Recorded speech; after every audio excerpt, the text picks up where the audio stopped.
Kita berjumpa kembali dalam Lunch with Jesus. Spesial. Pakai kelor. Loh, kok kelor? Iya, kelor. Keluarga. Memang Lunch with Jesus kali ini agak spesial. Karena kita akan membahas mengenai tema-tema yang berkaitan dengan keluarga. Keluarga. Stay at home dong. Bapak Ibu Saudara-saudari yang terkasih dalam Kristus. Pada saat kita diminta untuk diam di rumah, kami mulai mencoba mengamati apa yang dilakukan oleh teman-teman kami sebagaimana mereka share dalam media sosial mereka. Ada yang sekeluarga bersama membuat dalgona coffee. Ada yang sekeluarga berolahraga bersama. Lalu tiba-tiba kita bisa membandingkan antara satu keluarga dengan keluarga yang lain. Dan tiba-tiba kita mulai merasa, kok keluarga mereka lebih asik sih?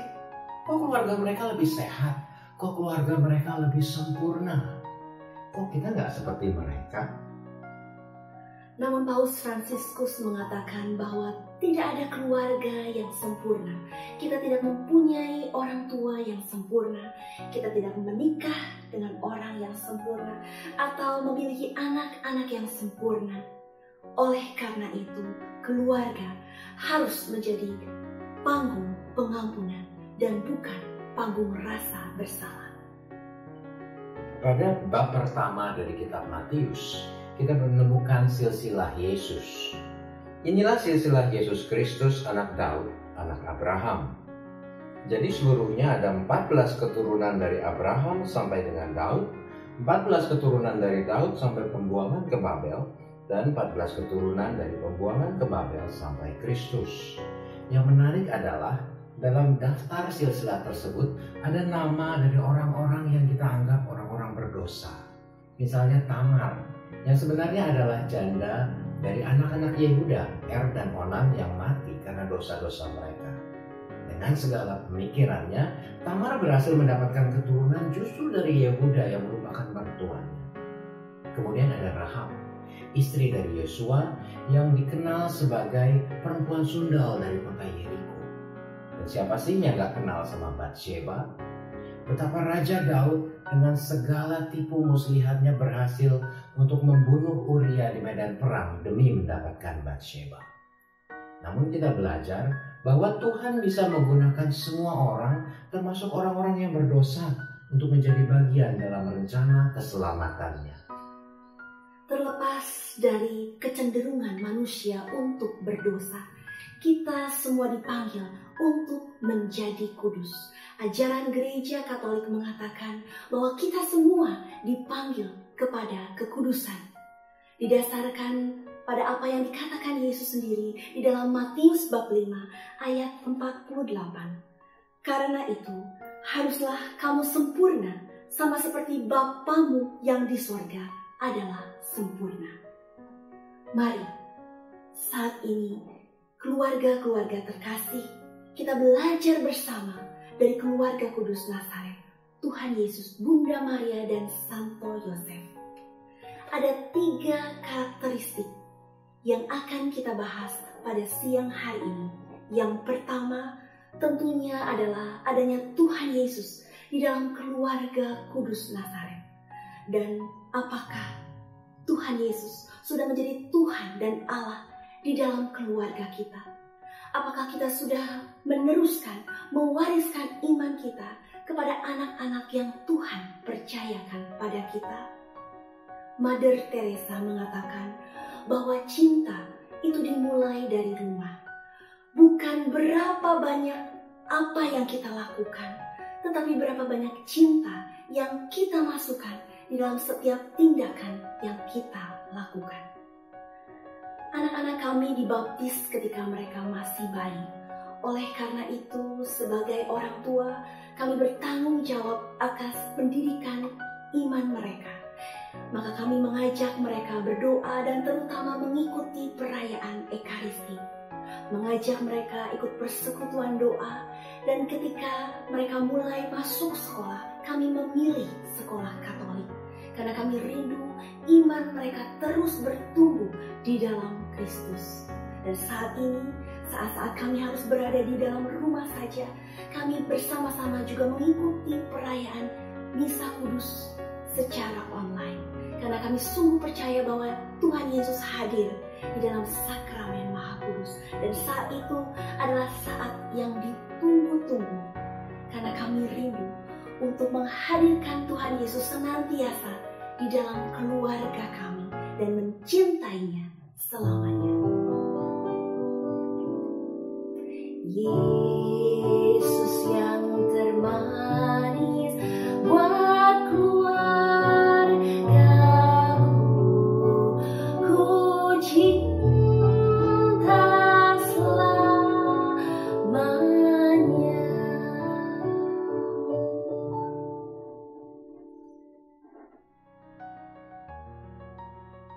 Karakteristik yang kedua adalah ketaatan.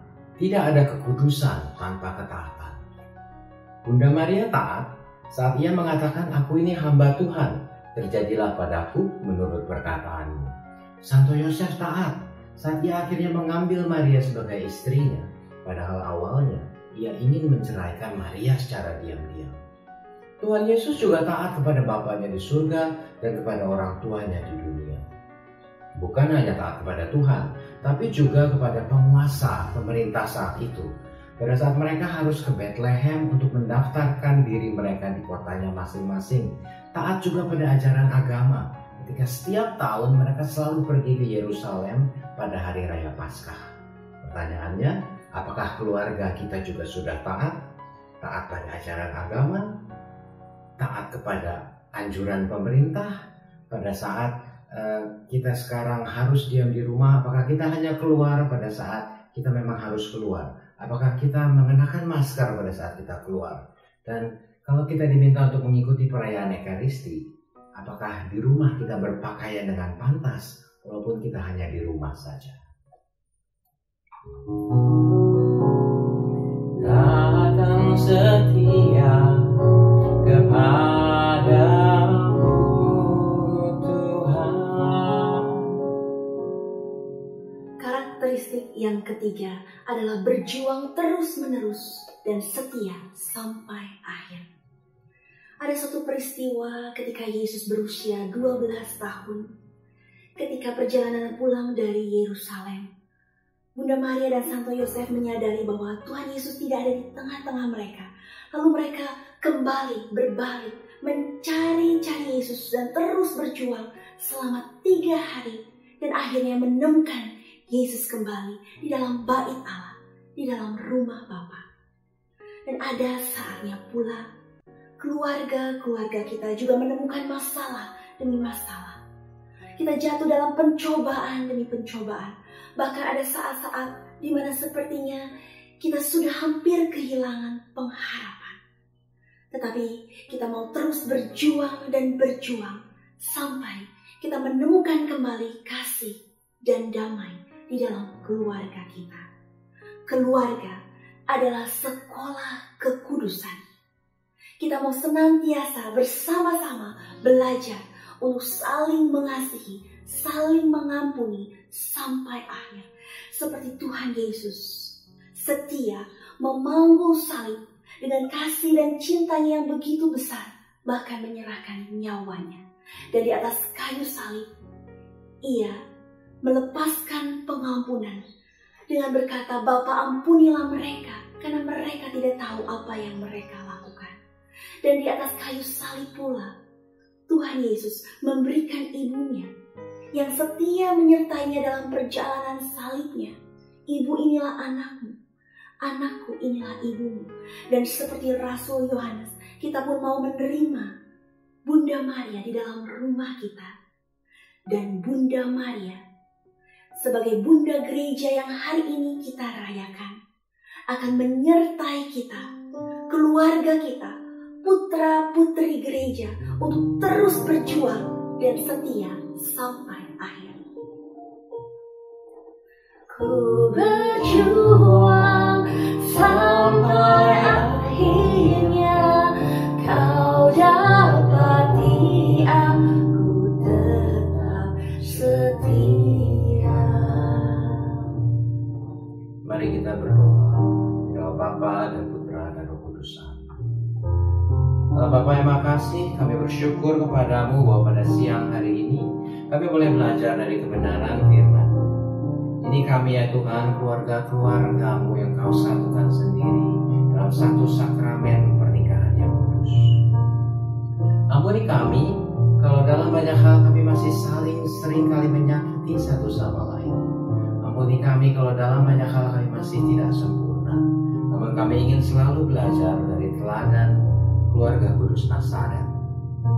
Semoga kami bisa setiap hari terus menghadirkan Yesus dalam keluarga kami. Semoga kami bisa belajar untuk taat kepada firman-Mu, kepada ajaran gereja dan juga kepada aturan pemerintah. Dan ajar kami untuk terus berjuang, terus saling mengampuni dalam keluarga kami, sehingga sampai satu saat nanti saat Engkau memanggil kami kembali, keluarga kami adalah suatu persembahan yang kudus dan berkenan kepadamu. Demi Kristus Tuhan dan Juru Selamat kami, kini dan sepanjang segala masa. Amin. Bapa dan Putra dan Roh Kudus. Amin.